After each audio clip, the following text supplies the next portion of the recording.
Hello, happy Sunday. Sorry if you hear my dog barking. He's throwing a little bit of a fit.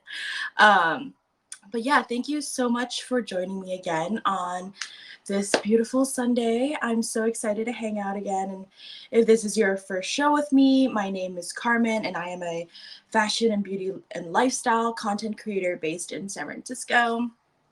Today, we will be chatting about some of my favorite everyday beauty staples. We'll be going over each product that I've been really loving, and also some little makeup tips and pointers that I've kind of come to pick up. For the show, there's going to be a 15% off for all the products that I mention during this live stream, where you can purchase or for 30 minutes after the live stream as well. You will be able to find all of my products that I mentioned in my bio. So it will be under live stream faves, and you'll be able to find everything I talk about today. You'll also be able to backtrack and see what I talked about in my last live stream as well. So I'm hosting these shows every Sunday. So whenever and whatever products I talk about will all be in my bio. So feel free to give me a follow there. And you can also find me on Instagram under the same handle. And if you guys have any questions during the show about any of the products, feel free to leave a comment and I will try my best to answer. All right, so the first product that I will be showing y'all is one of my new favorite base products. Um, this is the High Fidelity Foundation from EXA Beauty, and I have it in the shade KB350, and that is a medium light warm shade. I tend to obviously have a more yellow undertone, and this fits really well for that. It really has the most beautiful buildable coverage that isn't too matte. It definitely leans more towards a glowy satiny finish. So if you have combo skin like I do, I would definitely set the foundation. I'm actually, all the products I'm talking about I'm wearing today. So for the summertime, I would definitely do like a semi bake. So to make sure that your foundation stays all day. And I do this, well, first of all, I apply this typically and with most of my base foundations with a sponge of some sort. I'm so sorry, my sponge is not the prettiest right now, so I'm going to show you the nicer side. But talking about semi baking and for like hotter weather, or if you're somewhere that's a little bit more humid and you just want to make sure that your base products are staying put, you're not like sweating it off, or it's not kind of rubbing off on your mask and all of those things. I like to do a semi bake. So what I do is take like a loose setting powder, your favorite loose setting powder. I take a little bit. I typically just do like a very small amount. So I don't do like a full bake where you kind of put like a lot of setting powder and kind of let it sit, because I tend to feel like that it does increase the coverage of whatever base product you're applying. And I tend to prefer a more natural light to medium coverage. So I just take a little bit and kind of put it at like the side that I'm not using, on like the nicer side. And I really like to kind of set where my face tends to get oily. So that's typically like the T-zone area, like down my nose, on my chin.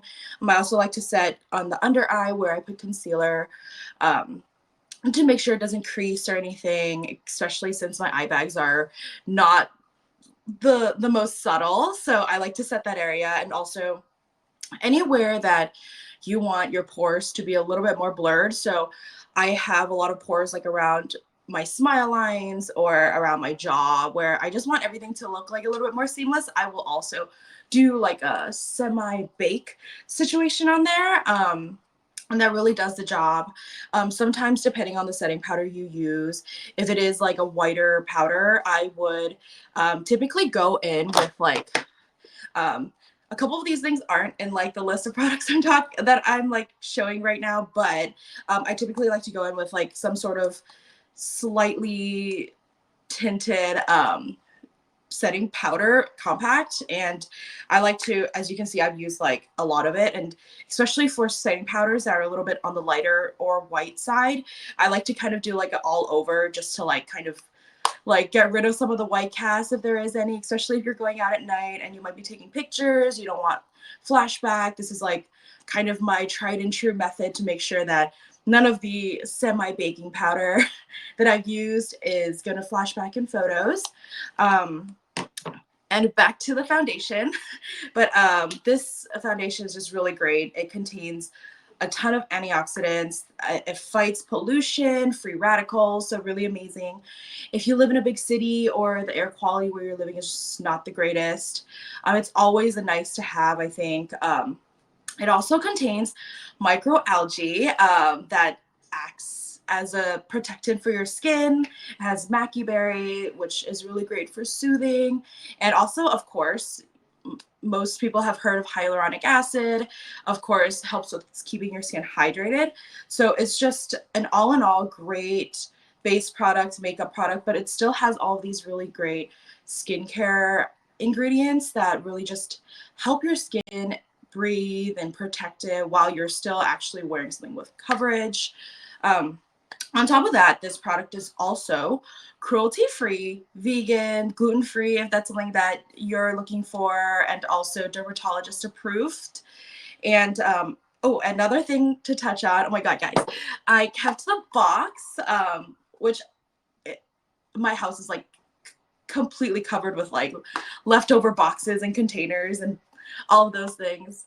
Oh, I use the shade KB350. So that's a medium, light, warm shade. And yeah, so back to the packaging. This box is made of 100% post-consumer waste. So whenever you're, like you want to throw it away, if you're not a hoarder like myself, you can throw this in your recycling bin or your compost bin, either one. So you don't have to worry about, like throwing it in the wrong bin, especially living in San Francisco. You can get fined for throwing things in the wrong bin. So this is really great. You could just toss it and recycle it, compost it. It's really great. The bottle here, just like the glass part of it, is also made of recyclable glass. So once you're done with this, you can totally just rinse it out. You can reuse it, maybe decant it and use it with like another base product, or if you want to put something else in there, maybe use it as a little vase, maybe with like one little flower. That'd be super cute. Or you can just recycle it as well. So the cap isn't, but I would just toss it in the trash. But I think that's just really great messaging for a brand that really is digging deep into how to make things a little bit more sustainable, and how all of their packaging is actually something that you can actually recycle and reuse if you really wanted to. So if you're just tuning in, we just covered one of my favorite everyday foundations from EXA Beauty, the High Fidelity Foundation. This product has really became such an amazing staple, and I've been reaching for it every day for a really natural look. Still has really great coverage for a more natural foundation that has more of a satiny, glowy finish. And to kind of gauge it's a little messy, so I'm so sorry. But it's a little, as you can tell, it's a little bit on the goopier end. So I definitely wouldn't over apply. I think it's one of those situations where less is better. Typically, I kind of just take this applicator type situation, and I'll kind of do, for like a lighter medium coverage, I will kind of like just go